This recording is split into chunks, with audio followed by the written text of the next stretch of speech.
The European Commission offering guidelines, but it will be up to each member state to make its final decision. And the French government is meeting today to look at how it might move forward on that issue. For more on that, we're going to cross now to Yuka Royer from our business desk. Yuka, firstly, the action plan when it comes to the French government and letting tourists in, first of all, from abroad. Where do we stand on that?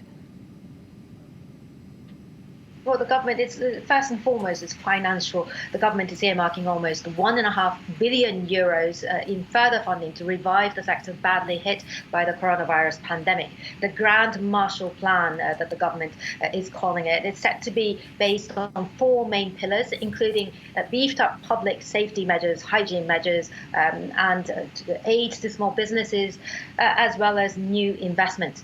Now, France was the world's #1 tourist destination last year, receiving almost 90 million foreign visitors.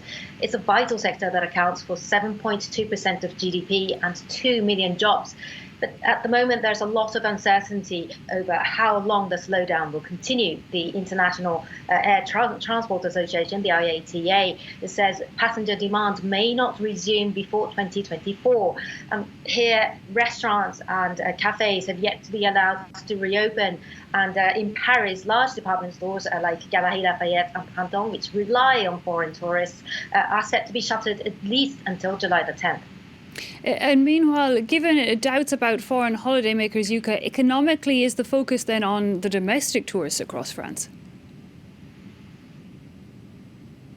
Well, indeed, especially with the summer holiday season fast approaching, many people in France have cancelled their trips overseas. So tourist villages, ski stations and campsites around the country are trying to encourage people to come and spend their holiday on the home turf this year. At the moment, people are not allowed to travel more than 100 kilometers from their homes, but hopes are high that that restriction will be lifted soon, before the summer at least. And one of the highlights of this Marshall Plan is issuing more travel vouchers, what's known as chèques vacances here in France.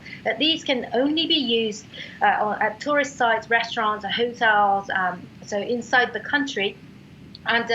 And they're often subsidized by employers as part of their staff welfare programs. So it's beneficial, it's interesting price-wise for users, and it's a way to guarantee that the money is spent on the tourism sector. Okay, Yuka, thanks indeed for that. Yuka Royer there telling us about the hopes for the tourism sector in the months ahead. Well, borders indeed still blocked.